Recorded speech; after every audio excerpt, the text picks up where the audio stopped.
Well, hey everybody, how you doing this fine Saturday afternoon? I am Rev, your Crit Show GM and producer, and I am joined almost as always by our Twitch mistress Kim. Hello. Um, in addition to that, we are joined today by the Tabula Sono team.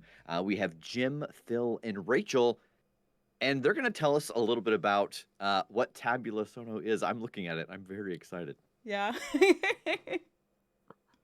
Well, so Tabula Sono is an in-browser 3D virtual tabletop. That's a lot of words. So here's what that means.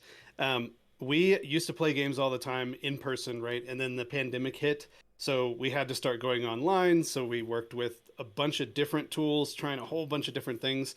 And it just wasn't really conducive to our play style. We like to get crazy and do lots of really weird things that sometimes the tools just don't do well for you, or it's kind of restrictive. So we built this. It's Tabula Sono, and it is supposed to mimic that in-person feel of like a whiteboard, a battle mat on a table, using whiteboard markers to draw rooms and throwing minis and dice around and just having a good time with friends, rather than spending hours beforehand prepping for the game and then hoping that players don't want to try and go through that door because you didn't make anything past that door. So here we are, and we want to do just a quick live play. We've got a whole bunch of people loaded up into this game right now, and I am Rev and Kim. If you guys are ready to get started, I certainly am.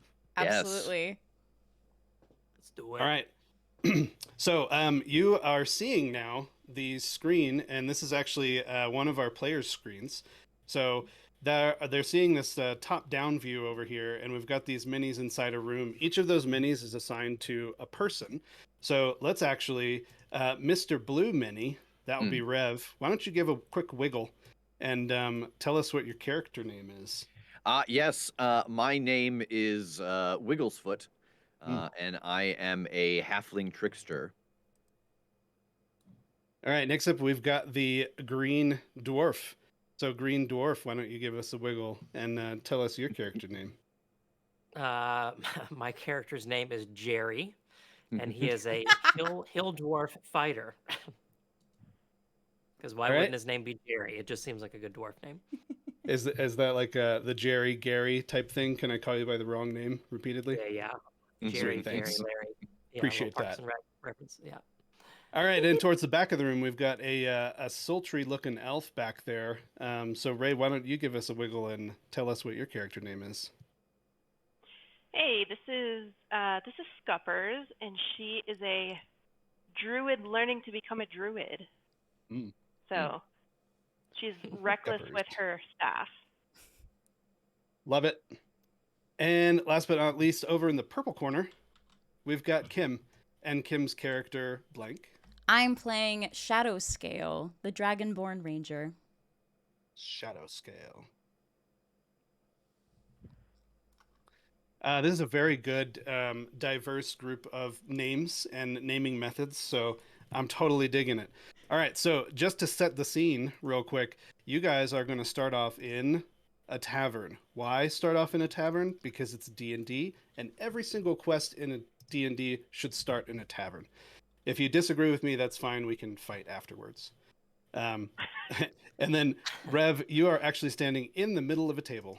Oh, So- God. Oh, no.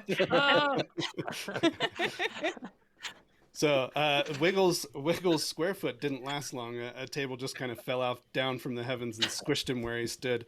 And then God hath moved the table, and everything is fine. So you four have been summoned by the king to find one ancient tome that the evil wizard Shatrandria, and that name is intentionally hard to see how you guys butcher it, has hidden somewhere inside this town that you guys are in. You're not natives to the town, but you have been adventuring together, so you're fairly acquainted. And you have tracked it down to this one bar. This bar and this barkeep is said to have known Shaquandria in the past, and might have a little bit of information for you guys to help you track down this ancient scroll. So, go. Well, I mean, there is a bartender here, so I would like to question him Excuse me, sir. We're here looking for Chicondria, I believe her name was. Is that correct, anyone? Chicondria? Is that right? Does it sound? It sounds familiar. It was I love that you something could like just that, pivot. yes. Hello. And what about you? You got okay. I believe you're looking for Shaquandria.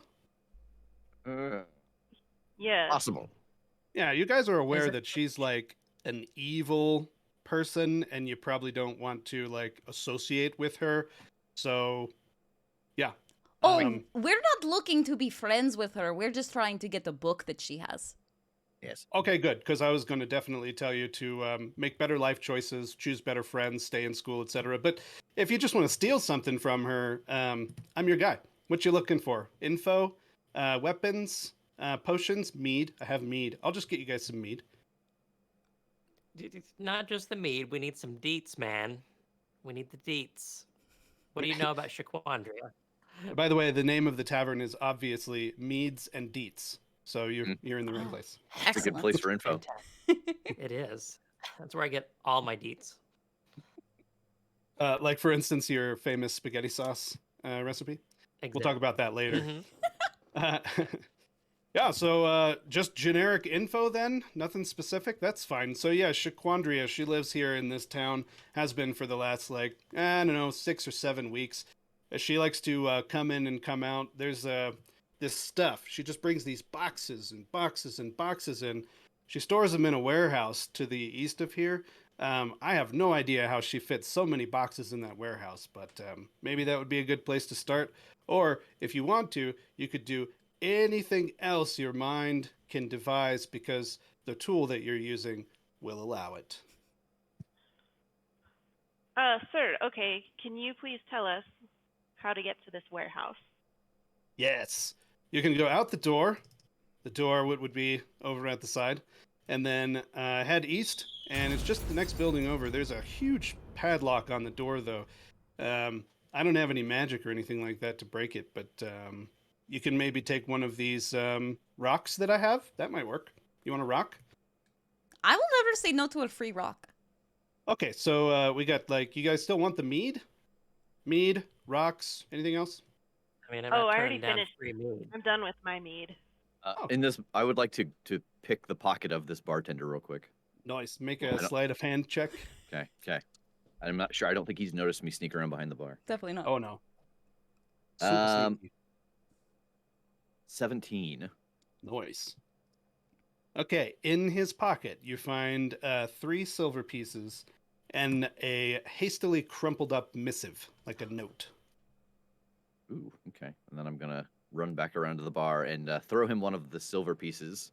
Thank you for your assistance today. Yeah, you just got like a negative 100% discount on that mead. Oh, you guys are totally welcome. Anytime, come on back. Chat, we are watching Phil's screen right now. And we also had a question from chat. Asked, when you're creating the table, are you pulling it from a pre-created library or did you load it in beforehand? Yeah, so we have a free miniature library that's got about 1,000 character and prop minis in it. These specific tables here are ones that I imported manually. So if you can't find what you're looking for in the library that already exists, we have lots of searching and filtering tools. So if it's not in there, then you can go and pull in your own models. STL, FBX, OBJ, so 3D printer models, game models, pretty much anything that you have, you can pull directly into the game. Amazing. So these are custom imported that I pulled in about an hour ago, actually. And what about the map, Jem? Like, did you create this map ahead of time, or did you are you making this up on the fly? So I did. Can you zoom out a little bit for us, Phil? I did draw the basics of the town. There's actually, and spoiler alert, there are several buildings here that are not shown that I've drawn ahead of time. But if at any point I need to alter the map or make any changes to it, I can actually just start drawing. So you can see down below Building 2 or to the south of Building 2, I'm actually just drawing a room down here. And then those walls can be raised or extruded into whatever dimension that I want to. And we can also add additional levels to this. Today we're just doing one level because it's kind of a ground floor type thing, but we can add additional levels and scenes on it as well. Incredible.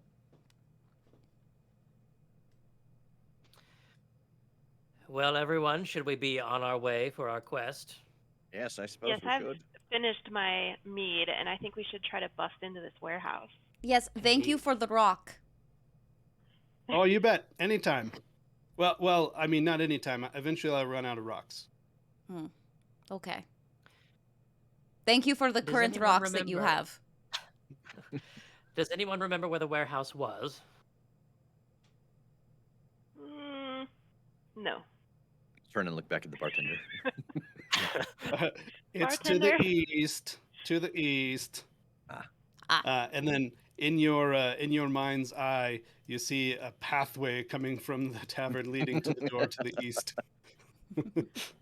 Jim, what are these dots popping up on the map? Oh, that's actually those are map pings. So if somebody else wants to just double click on the map somewhere, I can see that, and everyone else can see that too. So that's a really good tool for when you say like, I want to stand in the corner. Why? Thank you. Which corner? So you can use that to ping anywhere on the map, and it's the same color as your miniature, so that we can tell who's actually pinging. Also, and as a shameless plug for our handy dandy compass that you can see in the top right of the screen. So if we're wondering if the warehouse is to the east, we know I was exactly where east is. just about to mention that. I was like, good thing there's a compass.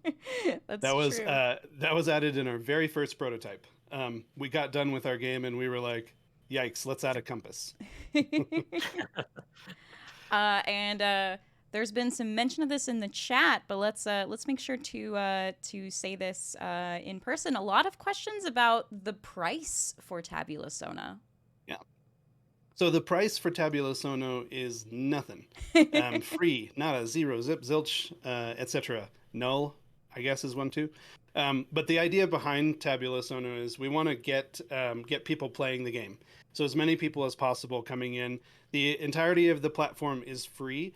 And then we do obviously have to keep the lights on and pay the bills somehow. So there's a premium subscription, a free-to-play model that unlocks some extra things here and there. But our goal is the 80-20 rule is 80% of the people in our platform can be 100% free. And we don't want more than about 20% of the people to have to pay us for anything. So that's the idea, that's the concept. And that's also why we're on Kickstarter right now is we're trying to keep our focus as a dev team and a design team on the free aspects as long as possible. And getting some of that revenue or getting some of that fundage from Kickstarter is going to help us keep our focus on the free stuff for longer. Fantastic. And we've got that link to Tabula Sono's Kickstarter in the chat if you want to check it out while we are going through this one shot. And you do want to check it out. Oh, yeah.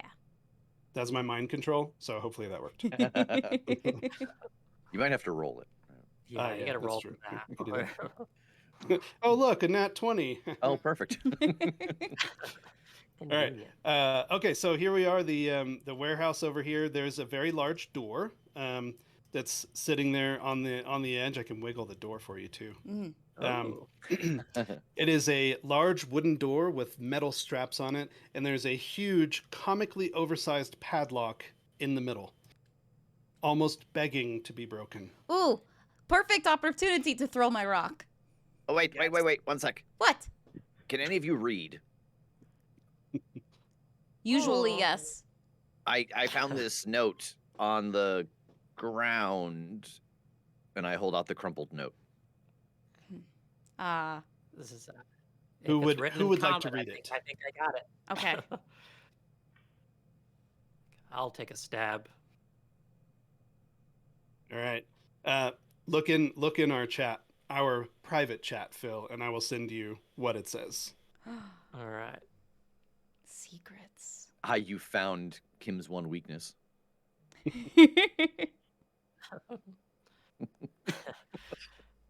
All right. I'm opening the note. Here we go. It says 3 p.m. Sunday. Don't be late, babe. Oh, Or is that don't be late, comma, babe? Don't be late, babe.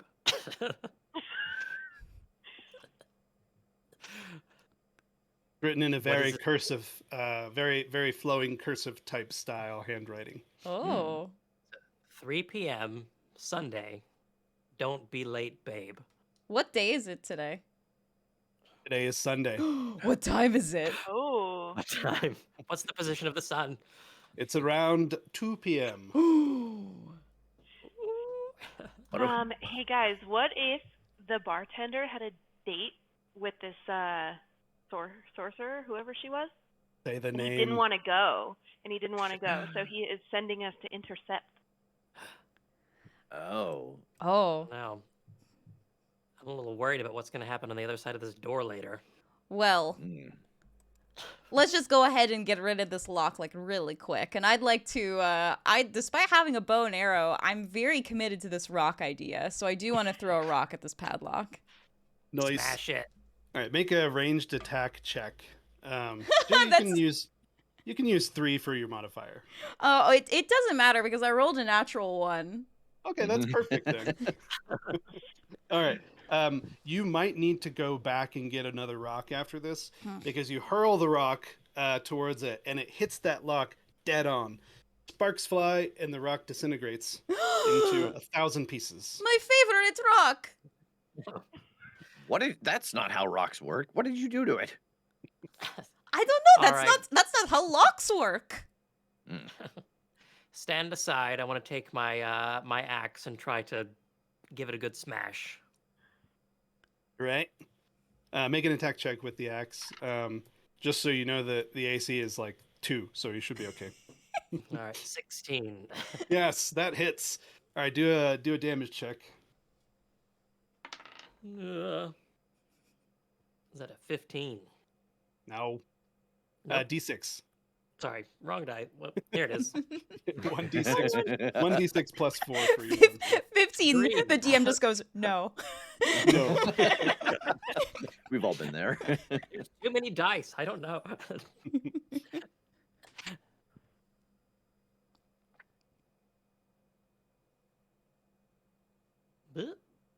Such So, suspense. it's a 5. That makes more sense. All right, so you take your was a hammer? You said a warhammer, right? Mm-hmm. And you just give it a gentle booping, or quite vigorous booping, I would say. And the lock wiggles in place. Well, that did not go as planned, everyone, and I What? apologize.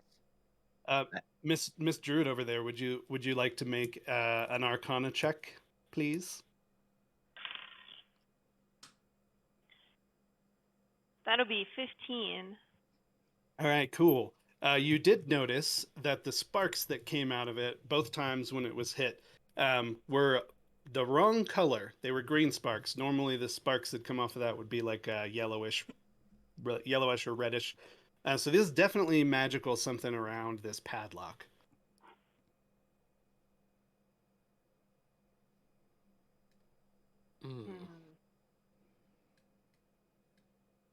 All right. So if we can't just throw a rock at the lock, I rhymed.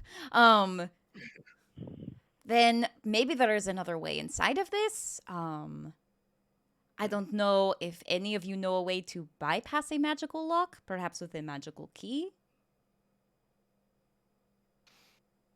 Where Let do you- me look around and see. I'm just gonna kind of go around the building to see if there's any windows or anything. There is a window on the east side, and it is probably too big or too small for anyone but you and the dwarf to shimmy through. But it is currently latched, but there just looks like a wooden latch. Probably wouldn't be too much effort to get in. Do you think you could find another stone for that wooden latch? I will ask. And I'm going to head back to the tavern. Oh, you again. Back for more mead? Back for more rocks. Oh, okay. One sec. I'll actually give you 6 rocks. Now pay close attention to this 5th one in here. This is my 8th favorite rock ever. So just take care of that one if you would, please. I will take that 5th rock and I will put it in a special pocket. And then I will take the 5 regular rocks of only moderate specialness. And put that in a different pocket. Thank you, friend, for all of your rocks. Oh, absolutely. And you look like you need more mead. So here, just take this one. Yeah, I'll have a mead to go. Thank you. Would have you like a sippy steel cup cups? or a straw? Yes, Okay. appreciate. No worries. Safe and happy adventuring to you. Thank you. Bye, sir. All right. I return with more rocks. Did you pick me up a mead?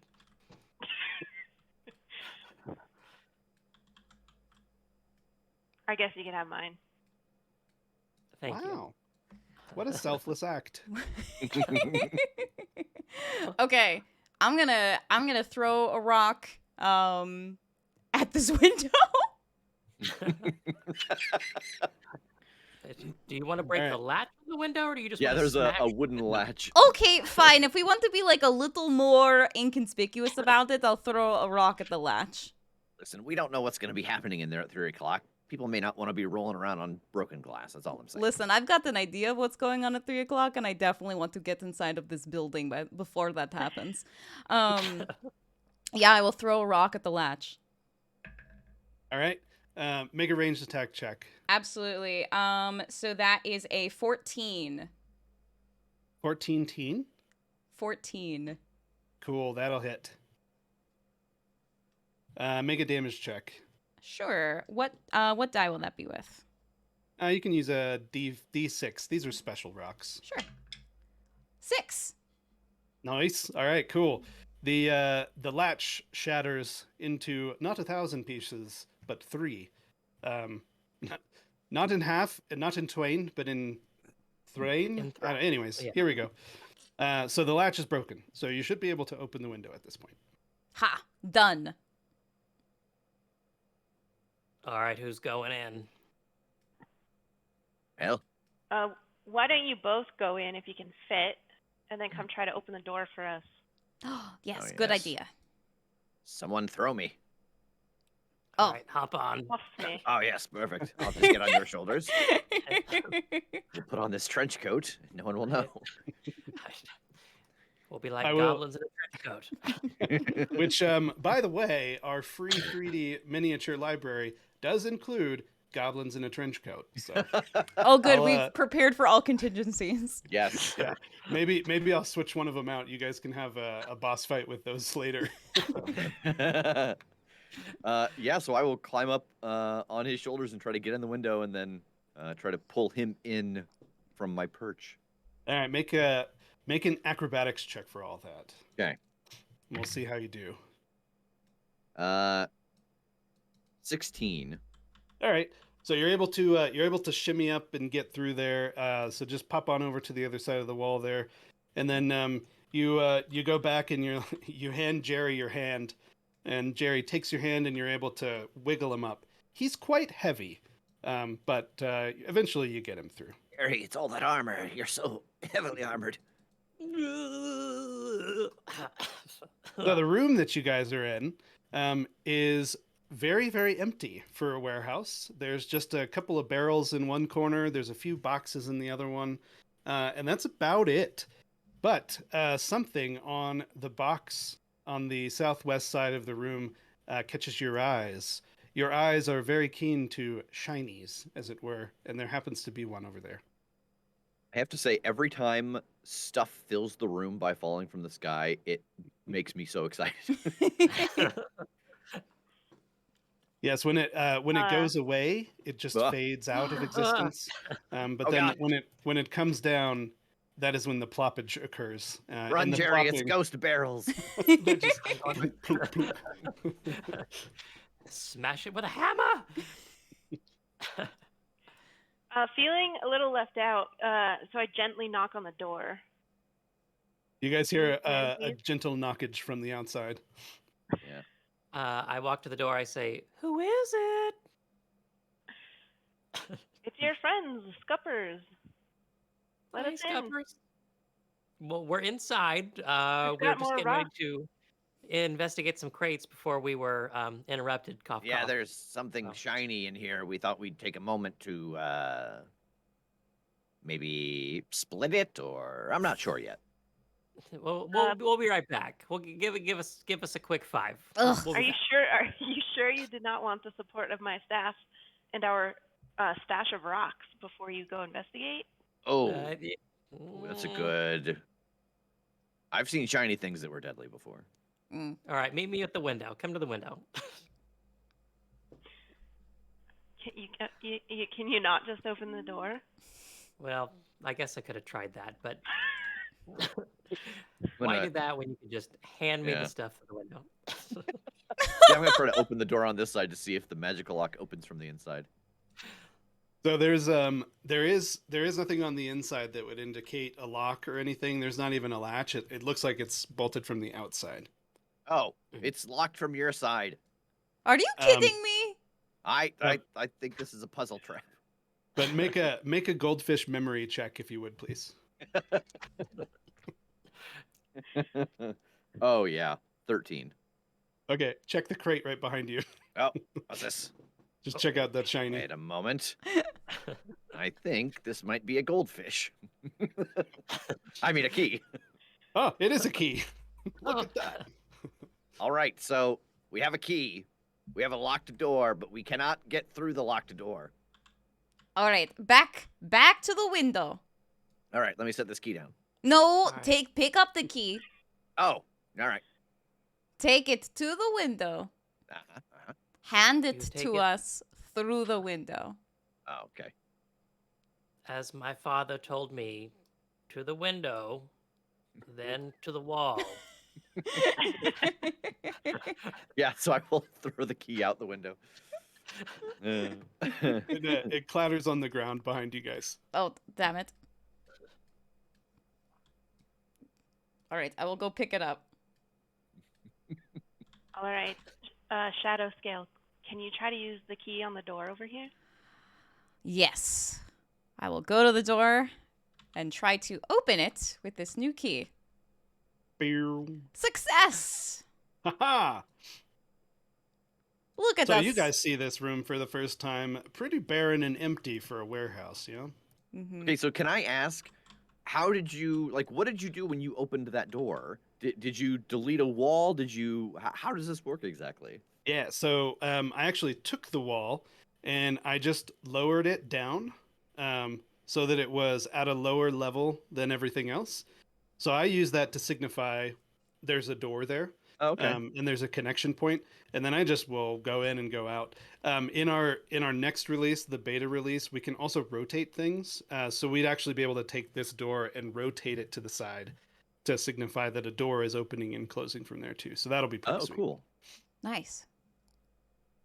And if you're watching the stream, we'll show you in a little bit how these things are created, kind of after this little one shot is over. So stick Yeah, around. or for we that. can switch over to my screen in a bit so that you can see the GM and DM controls as well. Nice. Well, we should toss this place. Yeah, Mm. absolutely. Yeah, let's do it. Ah. I start wildly kicking one of these barrels for no reason. I love being able to move these so freely. Just, this is us tossing the place. So the barrels nor the crates appreciate your rough handling and your rough housing, but they do eventually spill out their contents onto the ground. In the crates up at the front of the room, there are gold pieces. So many gold pieces. So many that you could probably dive into them with a diving board. But none of your characters get that reference, but that's okay.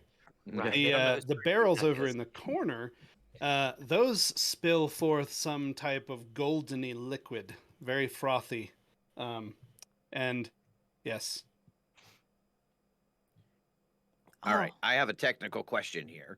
mm, The amount of money it would cost to ship the weight of gold Do you think it negates itself? I think it depends on which shipping carrier you use, and if you're going over the border.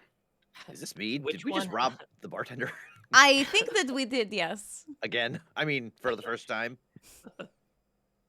What do you mean? He Uh, willingly gave me those rocks. Phil, Yeah. stop. Make a perception check. Oh. Oh. Hold on. Hold please. Window. It's gonna be a 6. Cool.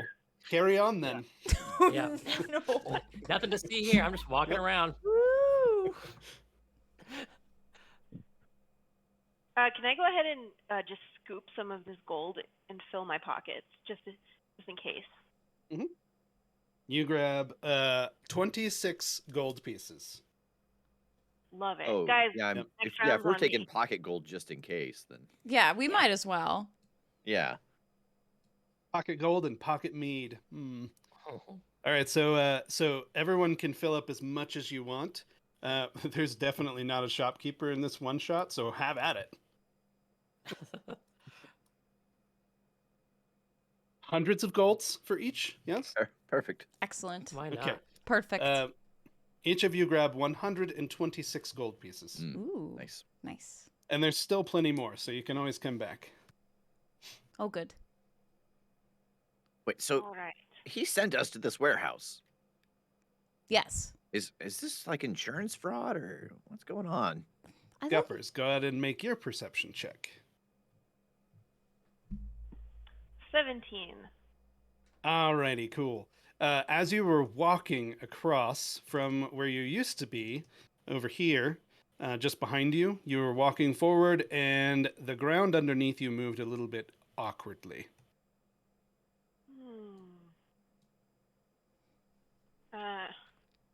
I'm gonna notice something funny. I'm gonna go try to like smash on the ground with my staff. All right, make a ground smashing investigation check, please. Yes. 13. 13. All right. To what should your wondering eyes appear but a trap door, hastily disguised by a couple extra pieces of wood. Guys, check this out. Oh. Well For those done. of you watching at home, I didn't actually plan this moment, but they have been spending a while in the warehouse. So as a DM, sometimes I use plot devices to keep things moving. So I spawned that token and that prop, and it was hidden. And then I showed it to the players, and they're just now seeing it. So Awesome. I want to just rip the door off the trap door and blindly leap in. yes, do that. And then as you do that, if you would please, to the southeast of you all, there is a room. If you want to go down through the trapdoor, just go ahead and drop your minis in that room to the south, where I am indicating with a blinky blink. Whoop. Oh. Excellent. Come over here. Come on over here. Oh. Over here. Come on, Scup. Come on, Scuppers. There's a ping over here. Get on there.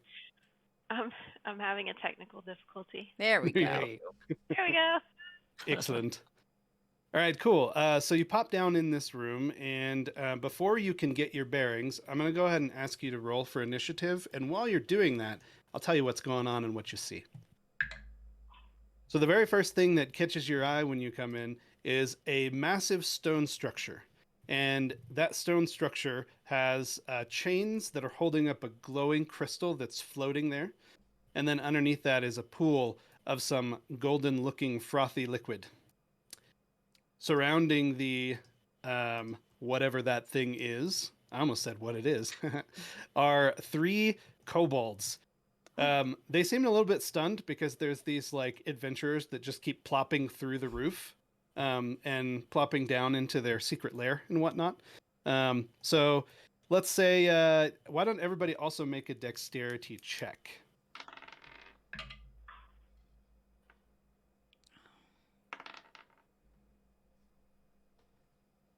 And then just go ahead and tell me what you got on your dex checks.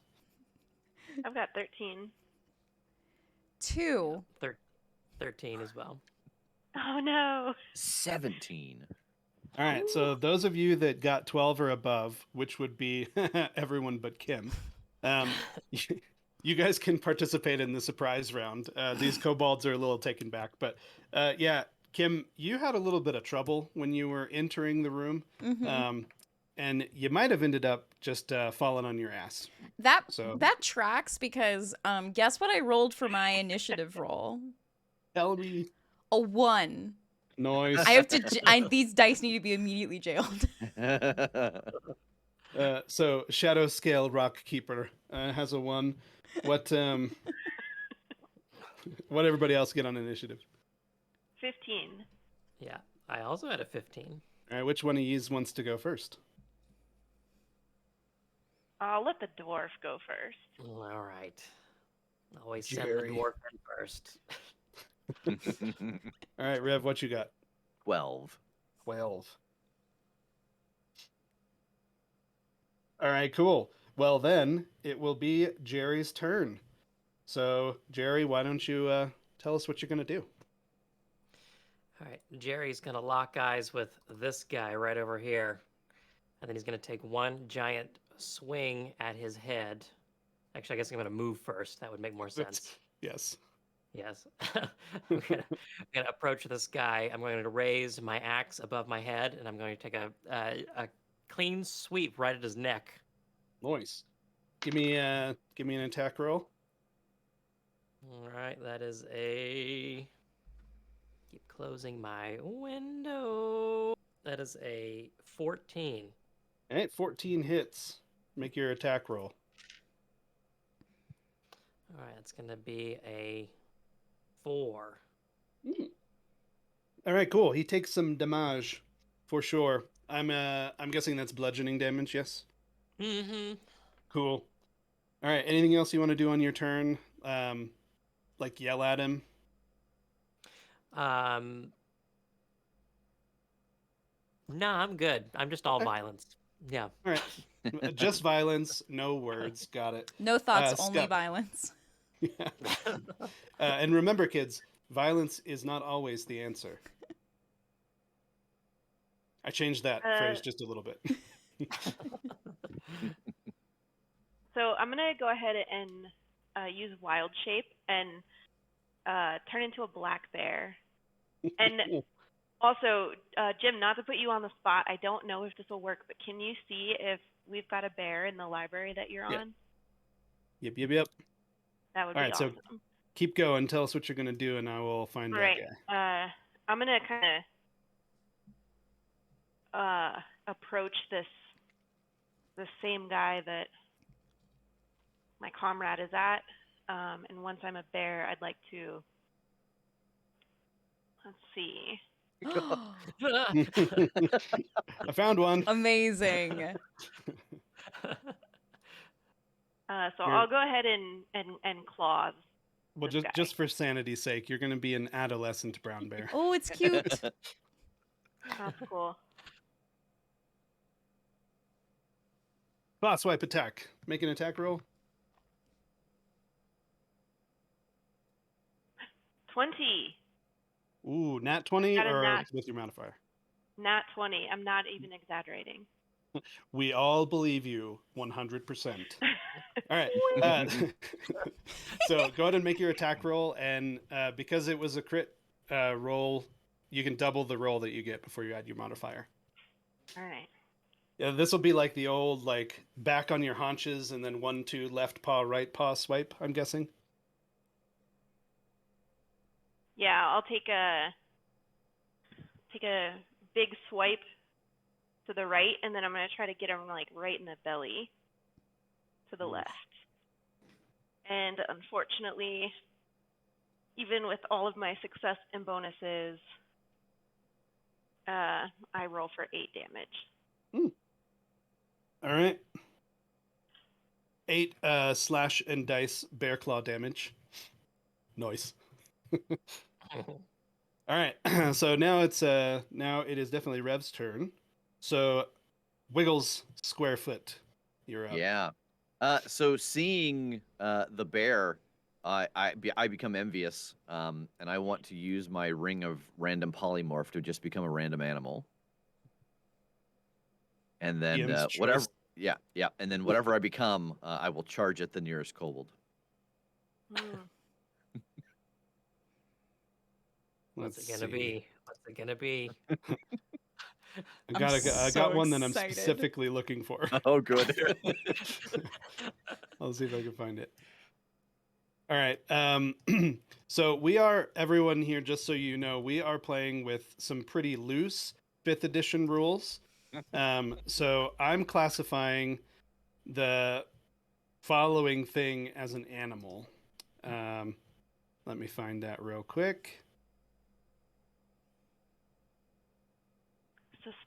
I can't wait. Yes. Yeah. So you use your ring of random polymorph and polymorph into a toilet mimic. So what would you like to do? No. I'm gonna spit water at one of these kobolds. What color is the water, I dare ask? You really don't wanna. Okay. Everyone, it's up to your own imagination. Yes. All right, which kobold would you like to water spit at? I think. Oh no, I've lost my. Oh, come back to me. I've lost my my ping. The ping is gone. Yeah, do you have a range on this water spitting? I do, yeah. So I'm gonna hit the one closest to myself, but not the one that the other two are facing down. You don't want to splash your friends. Never splash your friends. Yeah.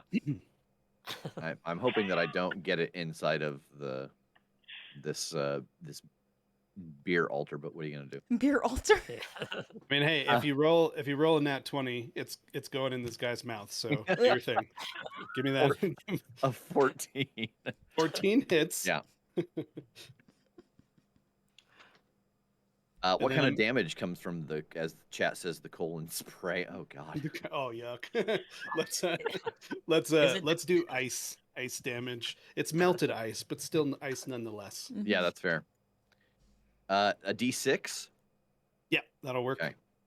6. Nice. Okay. Cool. He takes 6 points of potty damage. Oh no. Is it dependent on what he ate? Like, is there Chipotle somewhere in this realm?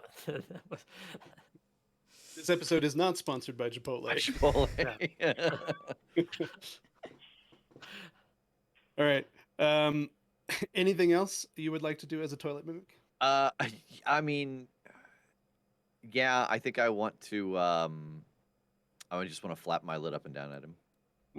Flap the lid. Next time we'll jiggle the handle. Yeah, exactly. Yeah. Wonderful. All right, it's their turn. So immediately, the guy over on the west who's been hammer smashed and bear clawed is going to retaliate. So he's going to go for the I don't know. You're both kind of intimidating. How about the dwarf? So, Mr. Dwarf Man, what is your AC? He's going to slash out at you with his dagger. 11. Your AC is 11. I don't think you equipped your armor. No, I don't think I did. Yeah, it should be 13. It's 13. I love it. All right, so he slashes and he just barely connects with you, and you are going to take 4 points of slicing damage. No. Yeah, slashing. Slicing is the wrong game. I did that yesterday. I think I said something yesterday that was a Pokemon reference as a DM. Definitely the wrong game. All right. And you take those points of damage. The guy over on the other side of the what we have dubbed the beer altar is going to stare down, run over here at the mimic, and he's going to stare for a sec. I'm going to actually have him make an insight check to see if he can figure out what the heck's going on. Nope, definitely doesn't. So then he's just going to slowly back away. Because he moved into melee and moved out, you can take an opportunity attack if you would like. Oh yeah, I'm gonna try to slam the lid down on him as he goes away. Yeah. Lid slam. All right. Make a melee attack roll for that, and then use a D4. Actually, you know what? Use a D8. That's just devastating. Lid slam. So 13. 13 hits. And 7. 7 points of lid bludgeoning damage. Nice. All right. And then the this guy over here in the corner is actually going to take his dagger and throw it at the toilet. Ah, So toilet, your AC. I'm guessing you're made out of ceramic, so I'm guessing your AC is going to be pretty high. Let's call it like 17. Does oh that sound wow, good? yeah. All right, and his dagger definitely just pinks off the back of the lid and plops down on the ground over here next to the beer altar. So it is now Jerry's turn again. Welcome back, Jerry. Somebody's still stuck in that hole over there. Yep. I will get myself out. Don't worry about me. Like a little help would be nice, but don't rush. I'm gonna take just I'm gonna come in real close, and I'm gonna give him a big old headbutt All right, right cool. on the noggin. Make a melee attack roll. Just do D20. Mhm. This will be unarmed strike. Oh no. It's a 3. Okay. That does not work. So you go in and you go in there and your headbutt does actually connect, but it actually just turns into like a nice little nose boop. Ugh. All right, Scup, you're up. Ooh, that's good. I'm gonna use that. Okay, I'm going to. Let me see. Can I do this multi-attack? Where I Yeah. bite him and claw him. Yep. So roll for both of those. All right, so we've got an 18 for the bite and 16. to Both of swipe those him will with my hit, claws. and then do your damage rolls. All right, so my bite is gonna. Oh, geez. Okay, my bite is gonna be 5 piercing damage. Yep. And then with my claws, I will reach out and for 6 damage slashing. Okay, so what you I have just swipe achieved him here, across the face with my yeah, claws. it's called first blood. So what I would like you to do, because you've killed the first thing in this whole thing, is describe in great detail everything that had occurred just now. Yes. Okay. First blood. So I bite down on the guy right in his neck, and he sprays goblin blood all over the toilet mimic across the room. Ow. Wow. And then I reach out and I just swipe him with my right paw, and his neck just like cracks and dangles to the side. And then I go rawr. a little Simba roar just to finish it off. I love it. Love it. So good. All right. We're back to toilet mimic. Yeah. So covered in blood now. I have tasted the blood of my enemies. And so since these two are just kind of stuck there in the corner, I'm going to charge at them, just barking and flapping the lid. I'm going to try to scare them. All right. Make an intimidation check as you Okay. charge forward. Ooh boy. 19. Oh, okay. I was gonna do a wisdom saving throw on them, but not against a 19. All right, so the one up the one in the back before, or sorry, the one in the front that had cowered away from you before is like scooching back, and he bumps into the back wall, and then he'll be prone for the next little bit. Okay. So he just fell over, and then this guy who's knife is now across the room. He kind of cowers away or whatever, but he's eyeing that knife. I think we know what he's going to do next. Don't like it. It's like in the movies, where the gun skitters across the floor and everybody just looks at it. And then every time the camera goes to someone, they look at the gun. Yeah, it's kind of like that. Excellent. Not that Toilet Mimic knows what a gun is, but Mm. with your transformation also came some small bits of knowledge about the modern world. Terrible, terrible knowledge. Yes. It all flashes before your eyes, Oh, no. wherever your eyes are in this configuration. Oh, yeah. All right. Everyone that's watching, please help me welcome to the first round combat debut of Shadow Hey. Scale. Yay. I'm here. Thrilling. Yeah, so I want to man, I've got like a sweet bow and arrow on my mini, but what I also have is a pocket full of rocks, and I'm really committed to the rocks. So I want to just using my incredible aim, I want to throw a rock at this kobold right here. The other one's prone, so I think I might have a harder time hitting the prone one. But this guy who's gonna go for the dagger, I want to throw a rock at him. Are you using a regular rock or the special rock from the special pouch? Oh boy. I'm gonna use a regular rock right now. Okay. Okay. That is a 15. All right, 15 hits. Excellent.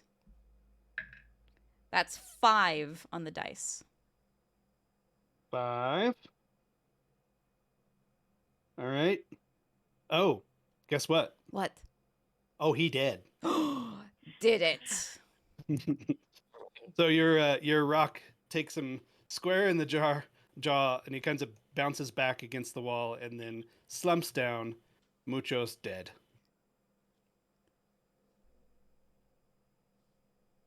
The very first strike that Shadow Scale ever had in combat was a killing blow. Hell yeah. Great job, Shadow Scale. I think you're done, right? You just like sit in the corner for the rest of the game. Yep. Then I just practice my juggling for the rest of the combat. All right, we're back down to this one guy. He's just kind of slumped over, and he'll use half of his movement speed to get up, and then immediately bolt for the door. So would you like to take your opportunity attack there as well? Yeah. Vicious toilet. 11. 11 does not hit. Okay. So you try and grab him with the handle as he goes by, and then he's just so deft that he's able to pop back over here to the door, and he's fiddling with a lock on the door for the rest of his turn. And we are back to Jerry the dwarf. All right. I see the kerfuffle that is happening over at the door, and I'm just going to go ahead and I'm going to take a small axe and throw it and try to get him right in the back. Such an honorable move. Indeed. Go ahead and make your attack roll. All right. This is an. It is an. It's an 11. 11 does not hit. You can still move during your turn if you want. I am borderline useless. So you know what? In resignation, I'm just gonna take a chill. I'm just gonna sit here in the corner and think about what I've done. In shame. Oh. Have some mead, Jerry. Says the bear Just a behind beer. you. Drink from the beer altar. That's right. What could go wrong? Skep, it's your turn. All right. My little tiny bear here is going to come right up behind this guy. And I will bite him. Bite him in the back. All right. Make your melee attack roll. 13. 13 hits. Okay. So we'll do 7 piercing damage to his 7 back. piercing damage to the back. Guess what? He did. Mm. So the this kobold just slumps over right in front. It's had a hard time of it. So all 3 of them kobolds is dead now.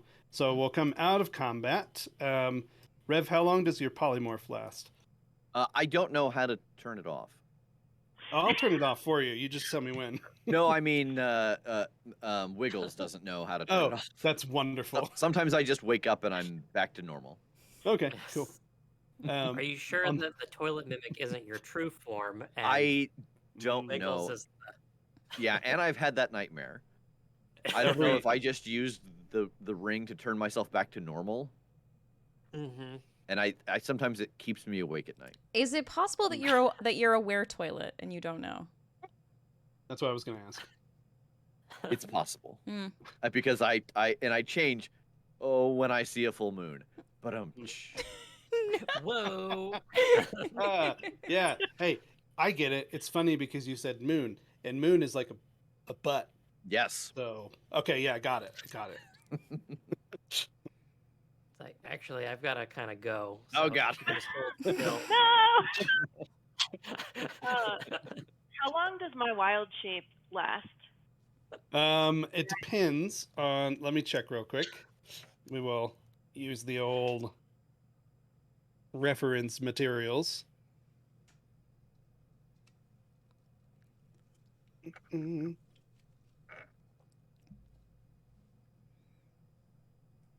Almost there.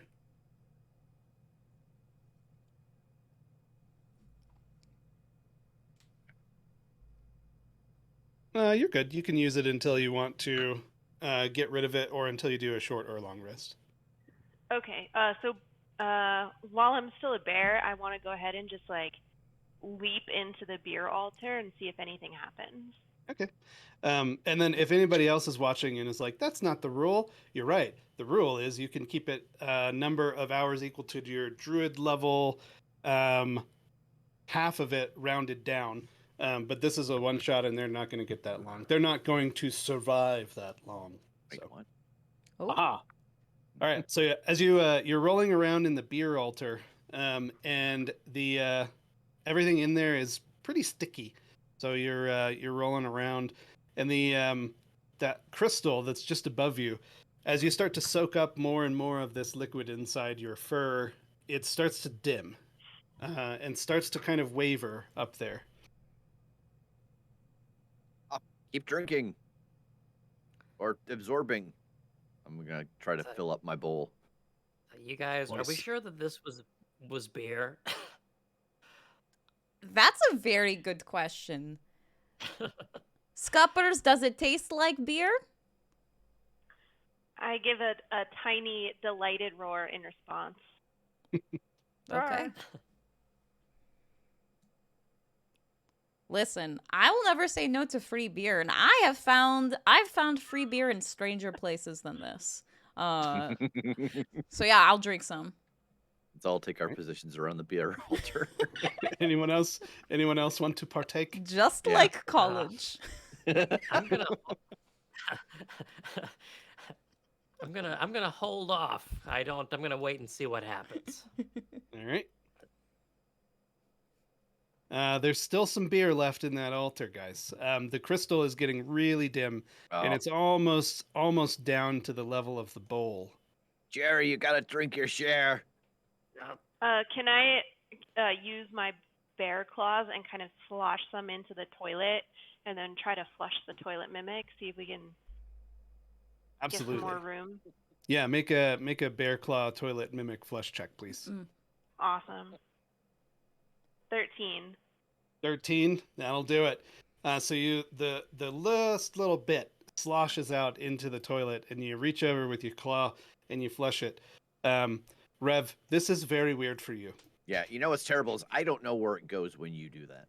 Yeah, nobody has ever flushed you before. So Yeah. So that might be our next adventure if one of you wants to shrink down and climb inside and see where this goes. yes, the toilet dimension. And as you guys do this, the crystal gets all the way down to the bottom, and it touches the plate. And when it touches the plate, it shatters into a bunch of different pieces, and the entire apparatus disappears.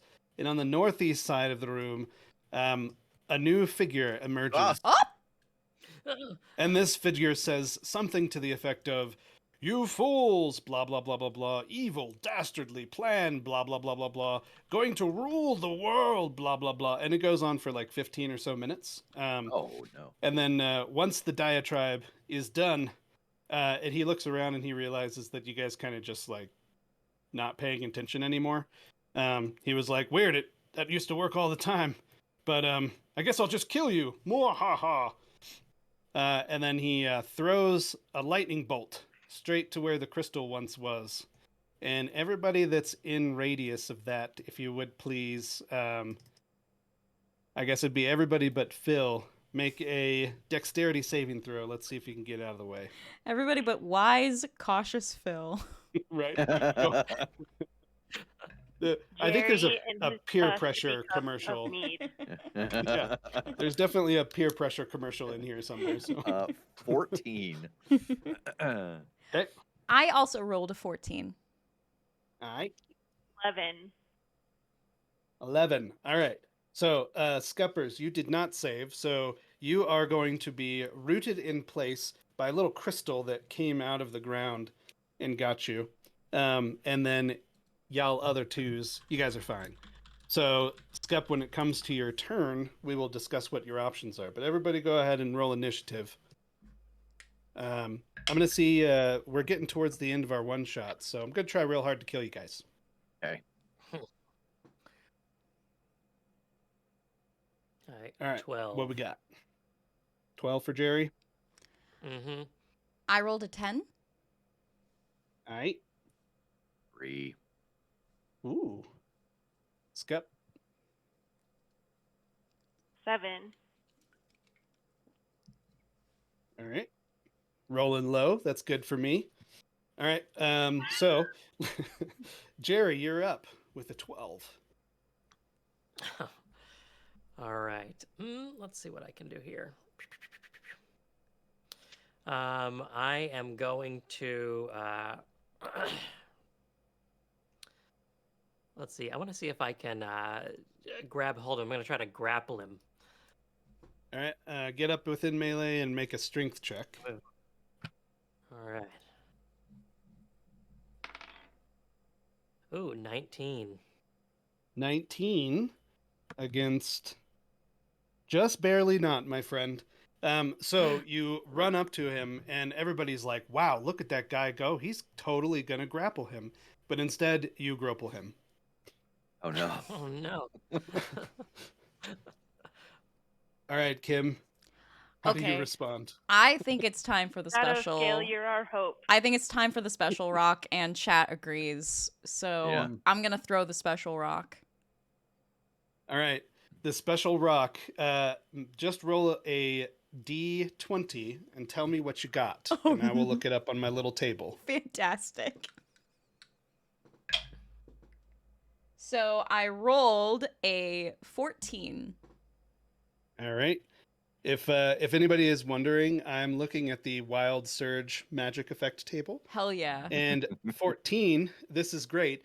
You cast Confusion centered on yourself. Oh no. Okay. Oh.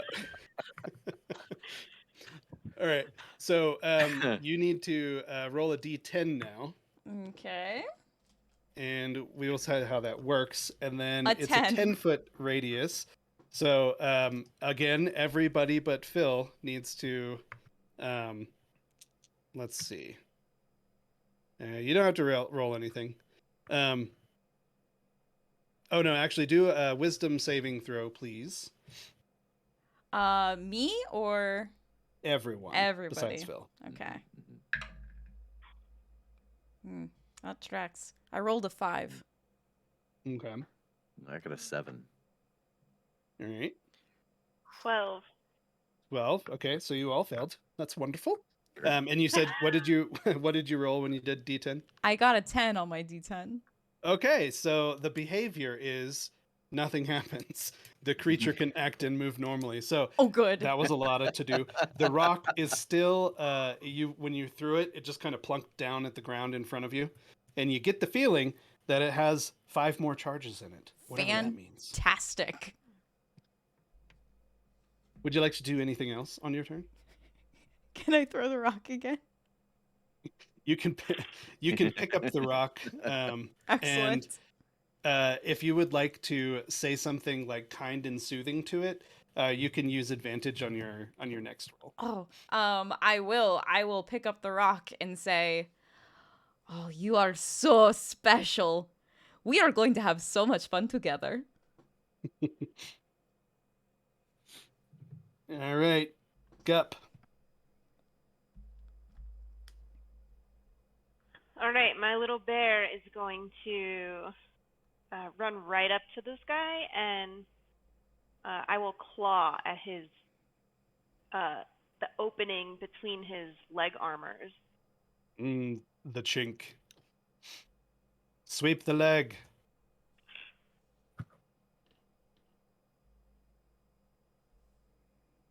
So 18 to hit.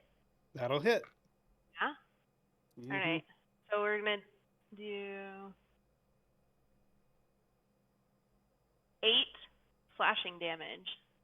All right. Anything else you want to do? Yeah. Rawr. All right. Rev, you're up. Okay. I'm going to tip over and just flood his legs with water. Nice. All right. Go ahead and do a D20 for me. Tell me what you Okay. got. Okay. 7. 7. All right. So the water, it kind of oozes over. Scup, your feet are wet now, and it just starts pooling at his feet over here. We'll see what effect that has when it gets to be his turn. Oh, look, it is his turn. So he takes his hand and he points it at the ground right here, in betwixt the three of y'all's, and he does the same thing again. But this time, when he goes to throw out his little lightning bolt that turned into a crystal, he zaps himself, and he goes, "Whew, that tickles!" And the ground at his feet starts to have this little bzz effect, and he's like, "Oh, I see what's happening." And then he's like, "Okay, I'll just use my second attack with my sword." And you guys are like, "This guy talks a lot." So he takes his sword out, and he's going to swing his sword towards the bear. Scup, what is your AC as a bear? I can look that 11. up if you need. 11. 11. All right, cool. So he hits you with his sword, and you are going to take 12 points of slashing damage. Oof. Yep. Let's say he Tysons you and takes a chunk of your ear off. Okay. This is very distressing. Well, I'm just Jerry, lay so down in the toilet beer water in distress. oh. So Jerry, your friend next to you has had a bit of an ear nibbling and is now like seems to be giving up and laying down in the beer toilet water. What do you do? No. I take my vengeance. So this is my turn now. We've gone back to me. Okay. So, yeah, I'm bringing out the warhammer and I'm taking a swing right at his chest. All right, swing away. Oh man, 7. So you swing at him, and it bounces off. And again, he says, "Whew, that tickles."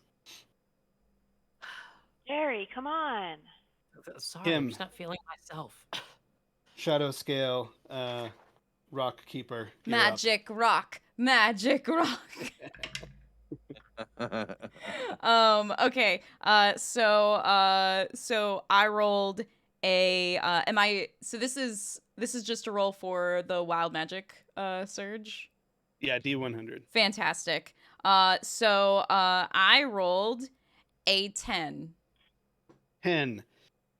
You cast Magic Missile as a 5th level spell. Nice. So those are guaranteed to hit too. So that's nice. So as at 5th level, let's see. I think that's one more slot. So you should have 6 darts. So that'd be Fantastic. 46s. Yeah. Oh boy. Okay.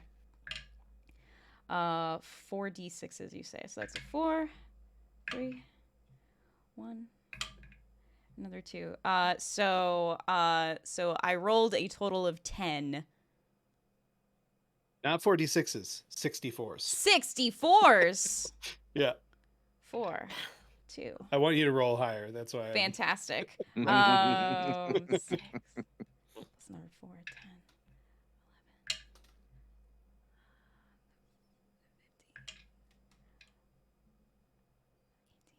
15. So 19 points of damage. 19 points of damage. Much better. Okay. So he takes these magic missiles. They just pew pew pew coming right out of the rock. You threw the rock, and again it just like ploops right down on the ground in front of you. But as it's doing that, all of these little magic missiles come out, and it takes him 3 in the chest, 1 in the ear, and then the other 2 on his outstretched hand. He doesn't seem to be tickled by this attack. It All right, seems Scuff. it's. I'm gonna use my free action to shout. It seems like magic works against this guy. Shadow Scale casts hint on the group. Yes. right, does Skip.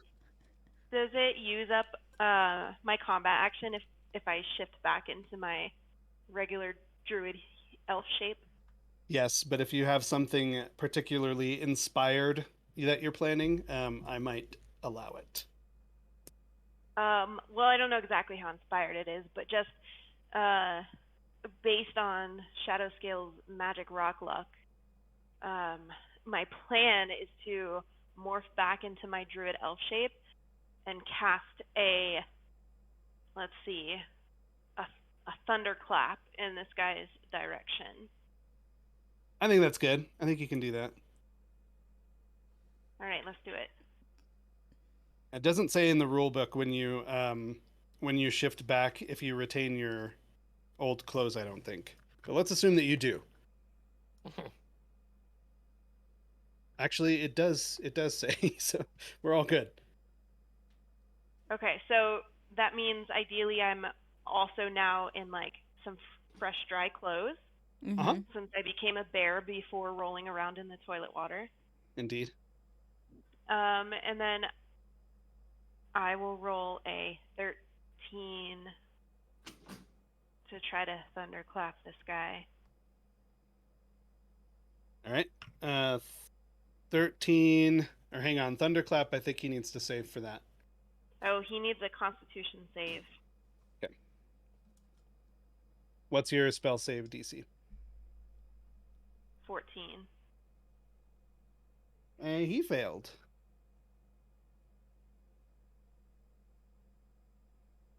All right, so you need to roll for damage, so 1d6 thunder damage. What spell or what level are you casting it at? Were you doing 5th or something below? Yeah. Cool, so 2d6 then. So we're going to do 8 thunder damage. Cool. And then Phil, you also need to make a Constitution saving throw. Sorry, Phil. Sorry, Jerry. Sorry, which dice is this with? D20. Saving throw will be at the top left of your character sheet. All right, that's an 8. So you'll also take 8 points. Yeah. So give yourself 8 points of thunder damage. All right. This dude's looking a little worn down. And it's Rev's turn. Oh boy. Where's the magic rock? Is it back in? Down right at Shadowscale's feet. Yeah. Okay. Yeah, I'm gonna pick it up and try to throw it myself with my Nice. mouth. All right, give me that D100. Okay. 61. 61. For the next minute, you must shout when you speak. I've been doing that already. Done. So you get it, and it the rock like shimmers a little bit, and now you feel the irresistible urge to shout whenever you need to speak. All right, big bad evil guy. How do you respond? Like, well, my magic won't work anymore because beer. So I guess I'll just swing again. Ooh, I know. And then he goes over here. Use guys, Ray and Phil, you guys will get opportunity attacks if you would like to take them. I will Absolutely. definitely take mine. All right, so do your melee attack rolls with your melee weapon and/or claw. And then shadow scale. What is your AC? You tell me. I don't have a character sheet for this character. 16. That's good. Indeed. But it's not good enough. Damn it. So, all right, you guys do your attack rolls. Yes. What you got? 17 to hit. Okay, that'll hit. Roll for damage. Phil, what you got? 16. That will also hit. Roll for damage. And then shadow scale, you are going to take 7 points of slashing damage. Rude. Swoosh. But your rock is safe on the ground next to the toilet. So that's the Excellent. good news. Cool. All I care about. Yeah, All right, that's damage 6. from... Yep. How many? 3 bludgeoning damage. 3. 1, 2. A 3. Scott? And 4 bludgeoning damage. I still look like a bear, but I am, in fact, back to my elf self. Oh, indeed. I shall change you. The world shifts, and you will become what you were once before. So, just so that everybody knows, everybody make an insight check for me real quick, or make a metagaming check, also known as insight. A 17. 16. All right. 14. 9. Okay. Oh, you're a little druid. Look at you. Look how cute you are. Let's just bump you back up. There you go. Okay. So, who got the 9? I did. Jerry. All right. So everybody but Jerry. This seems to be a theme. That'll be the name of the name of the one shot. Everybody but Jerry. Oh, so poor Jerry. Everybody but Jerry gets this flash in their head, and they're like, you know what? I don't know what an HP is, but I'm pretty sure this guy only has 2 of them left. And it That is is now not very many. it's certainly less than 3. And it is now Jerry's turn.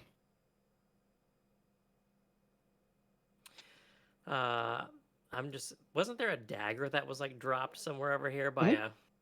Yep, just Kobold? behind the toilet. Oh, yeah. Where I keep my dagger. I'm gonna come over here and pick up this dagger, and then I'm gonna throw it right at his neck. All right, make a ranged attack. The dagger, I believe, is for you. Should be Ooh. +3. All right, so that would make it an 18 plus 3. Ooh, 21. All right, that'll 21. hit. All right, so roll your 1d4 +2. My 1d4 plus 2. Yes. I had to think about that one. This would be a 5. All right. Okay. So you've killed the big bad evil guy. So why don't you go ahead and describe in great detail what occurs as you throw your dagger toward him? Let's see if I can do this like really cinematic using the thing. Yes. So we come way down. Jim, can you throw us a scene change for this Oh dramatic yes, finish? okay, yes. I will throw it in when it makes sense in the narrative. It'll be good. I'm just like imagining this in slow mo. You know, I've come over. Everything is happening. I slowly bend over. I pick it up. Everyone else is just like freaking out because they've been borderline, useless this entire time, except for me in my own mind. So I pick up the dagger and then I throw it right into his neck. See if I can get out of here. Ugh. And it lands somewhere about right there in his soft, ghibli neck meat parts. Mm-hmm. All right. So the dagger is sticking there, Uh, and then he starts to melt into this brown, this gold liquid. It's very familiar, and it has a very hopsy smell to it. And as he disintegrates down into this puddle of oozing nonsense, the entire world erupts around you and changes. And then the the DM and or God seems to remember that the whole quest was that you were supposed to find a scroll. So he spawns a bookcase in the corner that may or may not have the scroll that you're looking for. Oh, fantastic. Let's go check out that bookshelf. And then just for effect, as soon as you approach the bookshelf, the world changes again. Ah! Oh god, we're in the toilet dimension. Yes, Wouldn't magically transported to the toilet dimension, and all those things that have been flushed down have been magically returned to you. Wouldn't it be crazy if I walked towards the scroll and then, like, magically a pixie on a corgi magically appeared somewhere in the room? Wouldn't Oh, that here be we really go. weird, Jim, if that just happened? Surely, I do not know what you are referring to. Oh, I misspelled corgi. 1 sec. All right. Was it a regular sized pixie on a corgi, or was it like massive? I think it was like oversized. Like you'd be like, wow, either we're really small and that corgi's normal, or Mhm, mhm. Okay. Well, all right. Go ahead. Walk towards the bookcase. Let's see what happens. Yes, yes. Ah! And a wild pixie on a corgi appears. Magnificent. Also, GM, I want to use what I believe is the final charge on my magic rock, and I rolled a 48 on the wild magic table. 48. Most excellent. That would be a unicorn. A unicorn controlled by myself appears in a space within 5 feet of you, Yep. and then disappears 1 minute later. Yep. Which space would that be? Oh, I think probably like right here. Okay. Let's see what we can do. Can't spell unicorn either. I put Unicron. I think that's the next variant of COVID that's about to come out is the Unicron. The unicorn variant. Indeed. Let's see. I got a couple. I'm trying to find a really good one. Sorry. Oh yeah, I want a really good unicorn. What quality unicorn? Quality unicorn. Quality. None of that non-quality unicorn stuff. None of that horse with an ice cream cone stuck to its head. Ain't nobody got time for that. None of that All right. narwhal on stilts. We want a real unicorn. Okay, so boom. Yes. Goodness. So a wild unicorn appears, and attached to it is a person, and that person seems to be a dragonborn fighter of some type. And he comes down and he says, "Hello, I am the quest completion dialogue text. You have completed the quest and earned the following rewards: a loot box that you're going to have to buy a key from the store to open. Haha, you're welcome." And then I Good thing spin we around have in glee. unlimited amounts of gold. That's right. Oh, that's true. Yeah, you could go back to your gold room and get more. And then I I believe think we should switch over to Jim so we can get the DM view. Hell yeah. Oh yeah, there's lots of hidden stuff over here. So, I I definitely promised everybody goblins with trench coats, so I can do that. So if you look over here, there's actually a room over here that they never discovered, and there was another fight in there before. That's actually where the boss fight was supposed to be. But I liked where things were going, so we just made the boss kind of appear here. And then rather than deleting the beer portal, I just moved it over out of the way so that I could click through it and not have that in the way. So this is a hidden kobold right here, and I'm going to take that hidden kobold and change the token out to be the goblins pretending to be a wizard. So I went into my tokens window here. This is just a list of all of the miniatures or props that are in the world. And when I select one of those guys, so if I select Jerry up here, he actually gets highlighted over here so that it's easier for me to find something.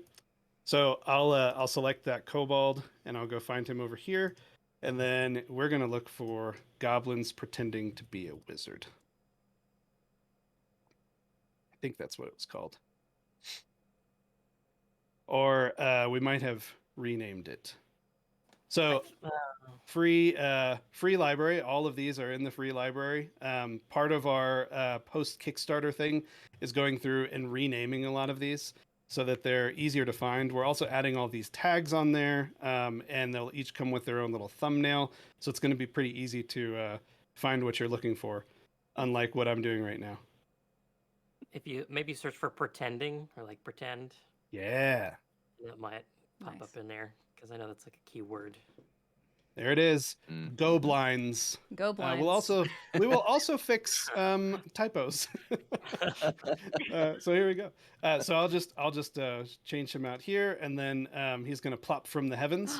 The players still can't see this because I still have him hidden. So when I right click on him, I got a whole bunch of options over here. So I will show for players, and then they will go, "Oh no!" Oh See, told you. It was the bartender all along. no! And then I can actually take this, Phil. I'm going to assign it to you. So you're the green guy over there. So when I go down in here, and I can change all of these things, so I will change that over to Phil. And now Phil has control of that one, so he can move it around. So that if you have like a pet or a familiar and you want to do that, you could do that. Last night we did a one shot where there were office chairs. And they decided that they just wanted to roll themselves around in the office chairs. So I assigned everyone an office chair. And then he can also group things together. So if he wants to move everything together, I'll select multiple things. And then I can use this group button. And now whenever I move or rotate them, they'll rotate as a group. So very, very useful for like hordes of monsters that use pack tactics to be able to group them together and move them around. And then Yeah, I believe noticed that earlier when the boxes and the barrels were dancing. Yeah. yes, they Yeah. were all dancing in unison in their own little groupings. And then the walls before, I think we looked at the walls a little bit earlier, but these walls are individual pieces of walls that I've drawn individually. I can select them as a group as a whole and raise them or lower them. Or I can select individual walls and lower them. And that's just how I do doors right now. In our beta, we have a door tool that'll let you carve out chunks of walls to make doors and passageways and things like that. And then I believe the only other thing that I really haven't showed you is this marker tool. So in the marker tool, if I just click on the ground, it's going to bloop, pop down a marker so that... We talked about the compass earlier, and of course the map pings, but having kind of a persistent reminder of different rooms is pretty classic map making. So we threw that in so you can always refer back to room 4. Oh, you mean the unicorn room? Yep.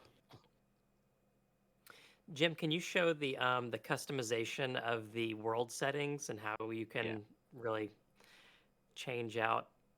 I mean, the floor, the grid, the sky. Like you have a lot of control over that. Back when he killed the big boss guy, we had been in a variation of the day preset before. So there's some presets over in here for night, day, sunset, dungeon.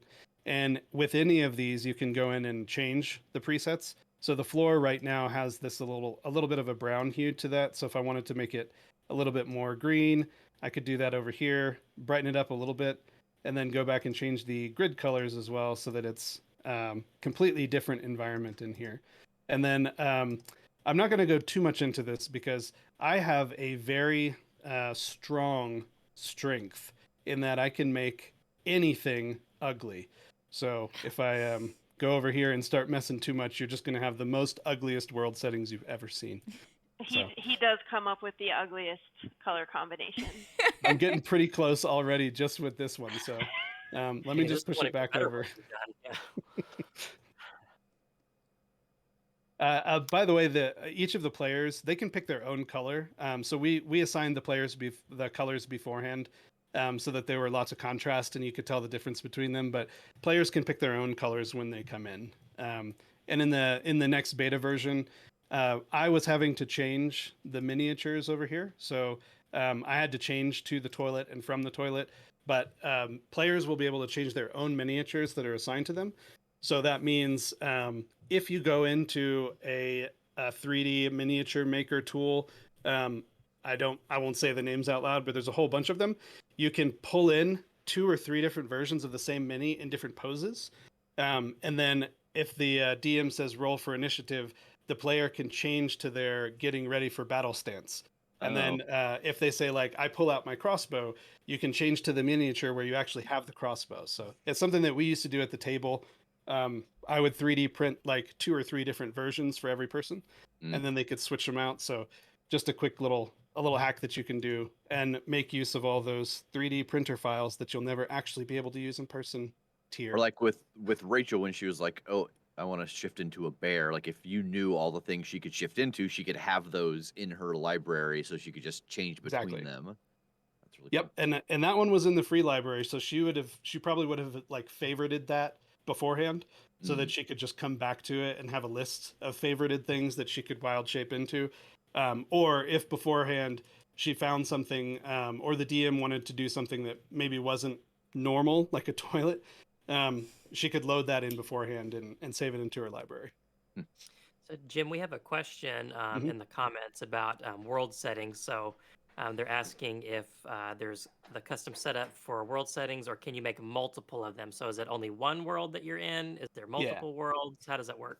That's a great question. So this is what we're looking at right now is the alpha build, our final alpha build, and we've moved on into the beta build now. So we're 3 releases into the beta, and then we're going to release that in about a month, I think, for Kickstarter backers in certain tiers get beta access. But that group or that build actually has a different sidebar over here on the right. Raychel, would you be mad at me if I showed it to them? Go for it. Okie dokie. All right. I'm going into hacker mode for just a second, so everyone close your eyes. He's going into the mainframe. Yes. All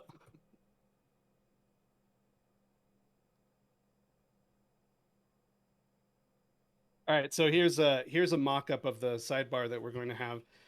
So right now, it's if I want to select everything inside of a room, I can click and select individual things inside.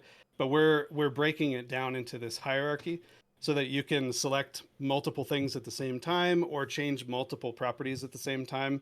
So if I'm looking at this this unicorn desert dragonborn fighter on unicorn mount, I can actually manage his properties down here and get pretty fine-tuned with it. So if for some reason I wanted to make him a flying unicorn mount, then I can just change his position. But the other thing that we can do with this, to answer your question, is we're going to have multiple scenes. So this would be the town scene. And then I could, on top of that, create another scene that's called On the Other Side of the Portal. And each of those scenes can have their own set of world settings. So you can say, you can teleport all of your players to a new scene and immediately change them into the new environment with the new tokens, the new walls, the new props, and the new world settings in there. So that's my roundabout way of answering. Can you have multiple worlds? Yes, we're launching with multiple scenes by default.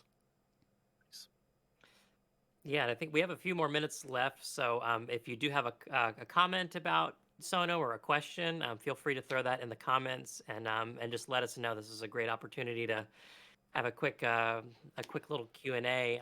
Jim, can you tell us a little bit about the Kickstarter and Yeah.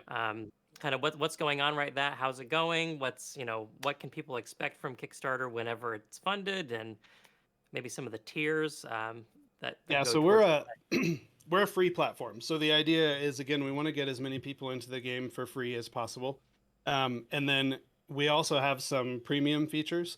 So this bookshelf, for instance, and some of the other props that I used are in the free library. But then there's also a premium library. So if you have a subscription with the game, you get access to that premium library as part of the subscription, or you can buy individual pieces here and there, or like I said, you can just import your own.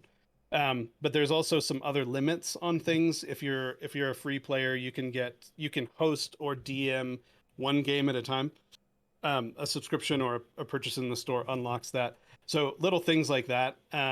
We don't want to go all out on those things. I said lockbox or loot box earlier. We're not doing that. We will never have loot boxes or lot boxes. So we don't want to go and start doing all those money grabbing schemes. So we're starting. We just started a Kickstarter on Tuesday. It's been live for now. We got past the 25% mark, so we're well on our way to actually unlock some stretch goals and some cooler things like cinema mode. I'll tell you about that in a minute because it's pretty cool. But we're in there to try and get some more funding. So far, we literally quit our jobs to build this, so we've been funding it with our own savings. And if we with the Kickstarter funds, we can afford to spend more time on the free stuff before we start having to get more into the premium side of things just to keep the lights on. So our Kickstarter is there to help us this release go further than we wanted to originally, so we can put more resources on it, and then also help keep things free for as long as possible. The reward tiers, every reward tier after $1 mark gets early access. So even if you can't throw money or whatever, and you just want to get in early, then that's a way to go in. And then after that, we also have some special goodies like a signature dice bag. It's pretty sweet. I actually don't have one right here. And then also some dice that we are hand making in my basement just over there. And they are pretty awesome. We've been working for a while to perfect that recipe and that pour strategy. And then the ego check tier is actually selling out pretty fast. So take a look at it. But it is it's for those of you that very regularly need an ego check, and that is we'll get a professionally modeled version of yourself or your character, PG rated, nice try, and we will put it into the game. But not just for you, we'll put it into the free library so that everyone that uses Sono can use your model, and you will be immortalized in the game. I'm extremely interested. Yes, so if you have a sense of humor but not a sense of self-humor, go ahead and make an ego check and look at that too. Yeah, so I'm trying to think through, Jim, some of the FAQs that we've had just about Sono that might, Yeah, be a I'll good actually. opportunity. There is one thing that I do want to point out is this is very low fidelity, right? It's very obvious. We're not going for uber crazy lighting effects or super fancy texture, this and that, for 3 reasons. Number one is we want everybody to be able to play it. That means it needs to run in the browser so that you don't have to download or install anything. And if you're just using your work laptop, I won't tell your boss, but you can play Tabula Sono from your work laptop.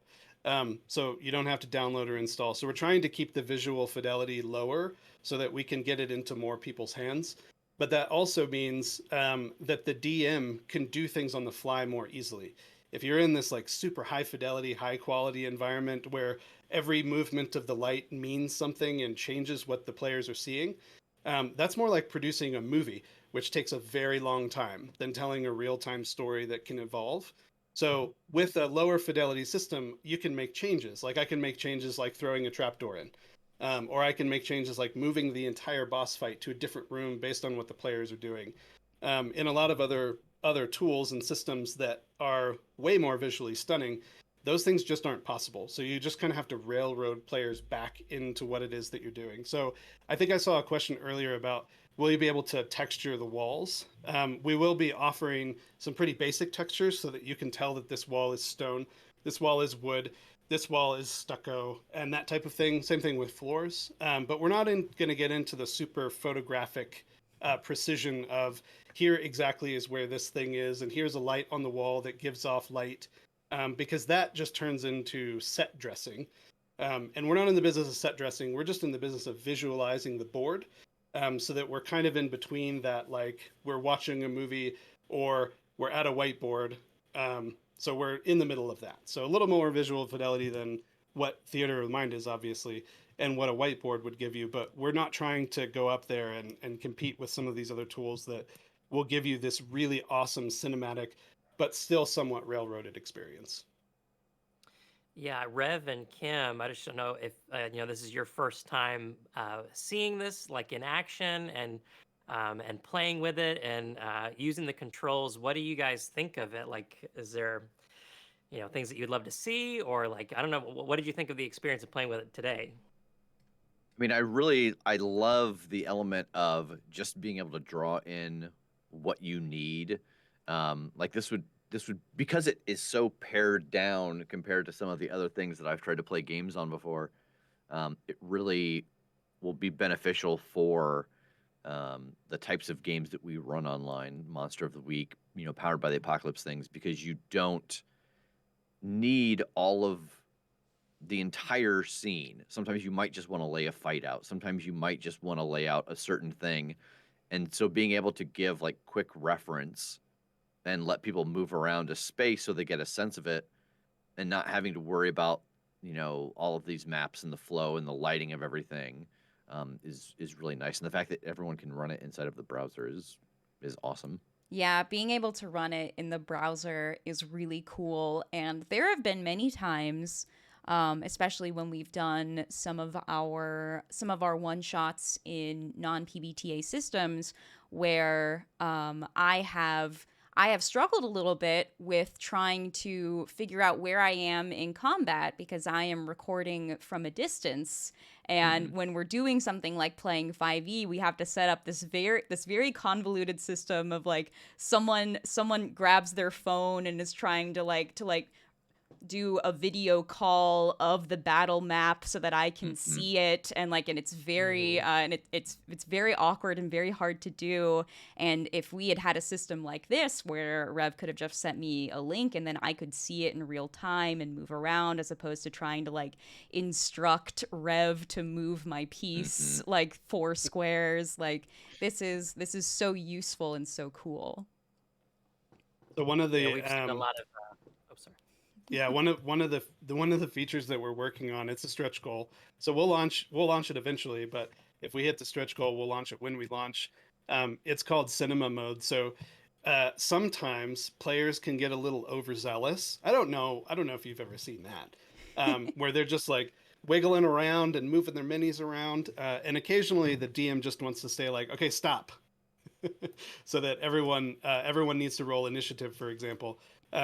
We're doing a thing called cinema mode, which actually locks all of the miniatures in place, and then the DM can still move them, but the players can't. Nice. Then the DM's camera becomes everyone's camera, so the DM can now control exactly what you're seeing. So if there's a dramatic reveal, like a boss coming into the room, the DM can prep that up and then turn on cinema mode so that everybody stops.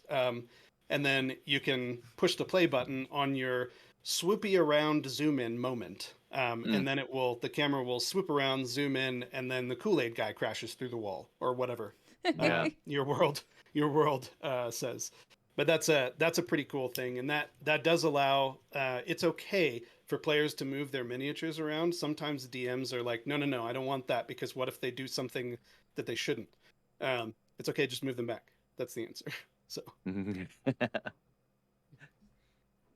I did not do that in this one shot, but the DM can also control the player's miniatures. And when the DM has one of the miniatures selected, the player is kind of locked out and they can't move it. So that's just to keep things from getting really confusing. But if the DM says you're knocked back 10 feet, the DM can knock you back 10 feet. I normally let the players do it because then they have some agency and it just feels more natural, but that's an option.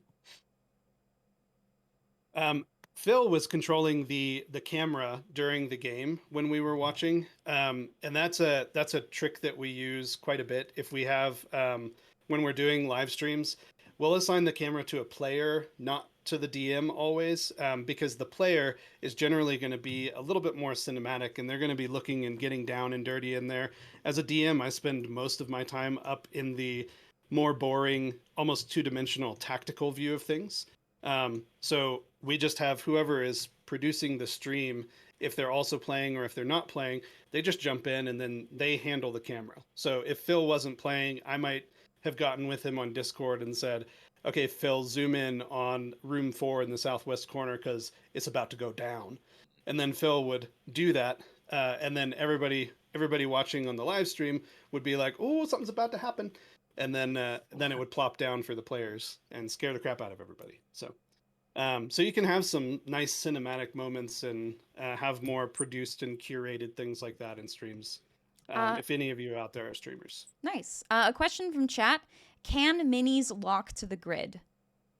Yes. We have that turned off because we really like everybody wiggle for a sec. This is a personal preference. So Phil right here is not on the grid right now. But we really like to wiggle around and move things when we're talking and kind of highlight action as it happens. But there is an option to snap, and you can either snap to the grid or to half the grid or 1/5 of the grid. If you've ever used any 3D formats or 3D programs, you get what that means. But essentially, if you say snap to the grid, then you'll always only be able to move inside of a square. We just have that turned off because it's a little bit more fun to watch this kind of motion, people moving around and wiggling all the time. So, but yes, you can snap to the grid. And in fact, the wall drawing, when you're drawing the walls, it does snap to the grid. If you watch really closely, it actually snaps to 1/5 of the grid. So that means there's 25 points in every square that I could end a wall. So you can snap to that, or you can snap to the individual pieces. Nice. I think one thing that was really nice too was that, we've well, I won't say the name. We've played games in other programs like this before, where if there's an issue, if there's a bug, if someone freezes or their character won't move, it becomes a whole process of that person logging out, and then their character is gone, and then they got to come back in. And like the fact that at one point here where I couldn't ping, I literally just hit the refresh button on my browser, and then everything was back to normal, and there was no difference for any of you. That's right. And the world, because you're in the browser, the world is not on your computer. So we're not taking up a whole bunch of space on your computer or anything like that. And you can just simply refresh to reinitialize your game. And the DM also has some controls too for if the auto save, it auto saves every 1 minute. So every time you guys do something, it auto saves back to our server, the Tabula servers, so that if everybody just left the game and came back a week from now, you would be looking at exactly the same setup here. So some of the ones where it's like the DM needs to host the game on their computer, none of that kind of stuff. It's all saved in the cloud so that it's persistent. You can always come back. If you are a free player, you can have one game that runs. And if you're a subscriber or you have the perk, then you can have as many games running at the same time that you want to and just switch between them. If you're a super DM and have a whole bunch of groups or play groups.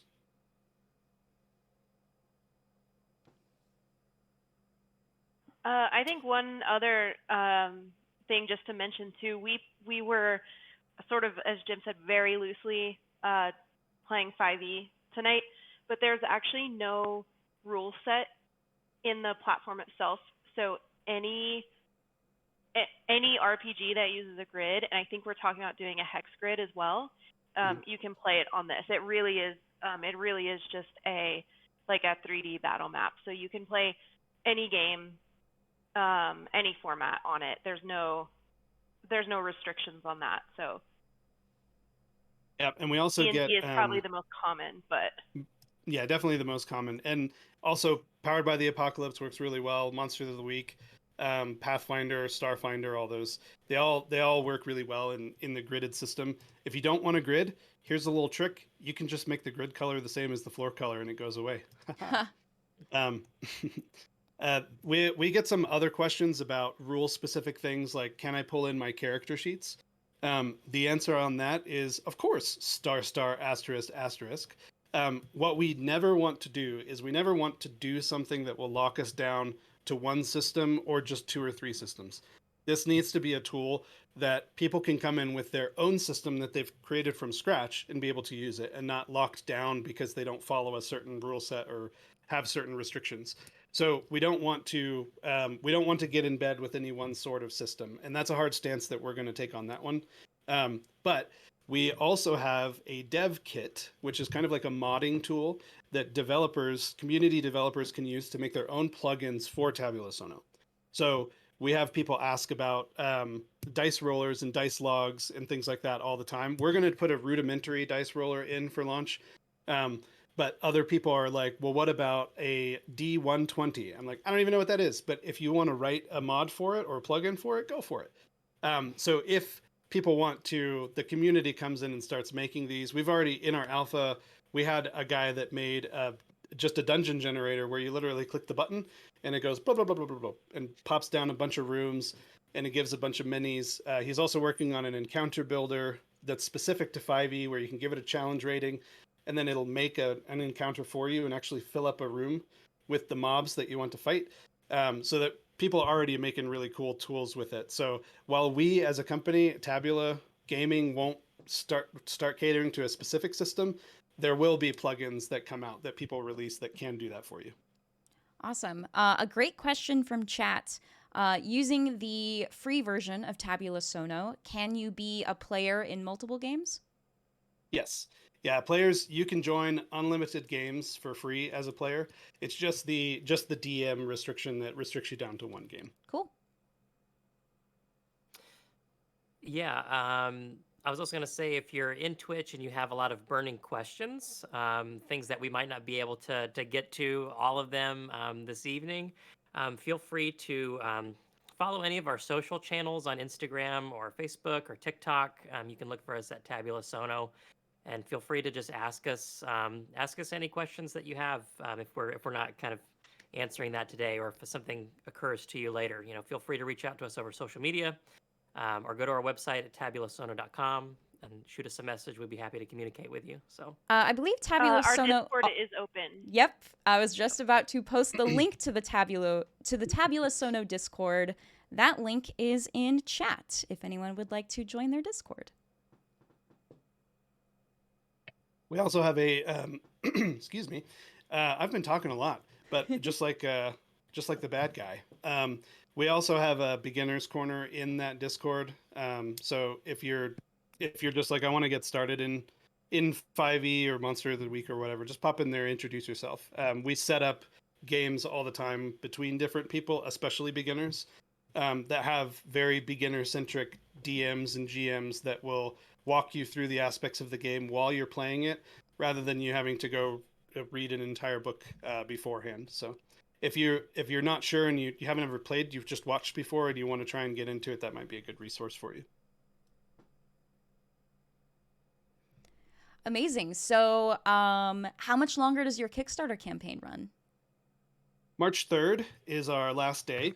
So 31 days from February 1st. And right now we're trending to open up 3 of our 5 stretch goals. So we'd really like to keep that going. Cinema mode that I was describing in there is one of those stretch goals. And there's also status condition markers. So when one of those mobs before was killed, I turned it red. But if we unlock that second stretch goal, we'll add in icons that you can throw above the miniatures' heads to indicate any status condition. So I might have used like a skull and crossbones or something to signify that he was dead. So March 3rd is the end. Anything helps, right? Any donation helps. If you can't actually financially pledge either, it always helps to share all of this out via social. So whatever you can do to help us, free tool, awesome community tool, let's do it, right? Yeah. Yeah. Also, this is Jerry's cat. Oh. also likes to hang out in the corner.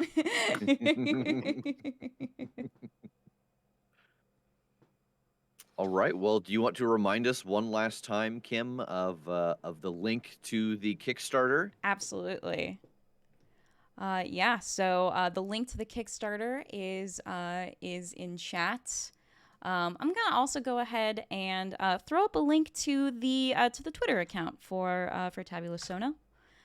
Is right there, and this is so cool. This is Yeah. really neat. Thank you for joining us, and thank you for walking us through this. Yeah, appreciate it. It was a lot of fun too. So thanks for coming, and thanks for being open to try new things and try new tools. That's pretty Yeah, cool. of course. Yeah, absolutely.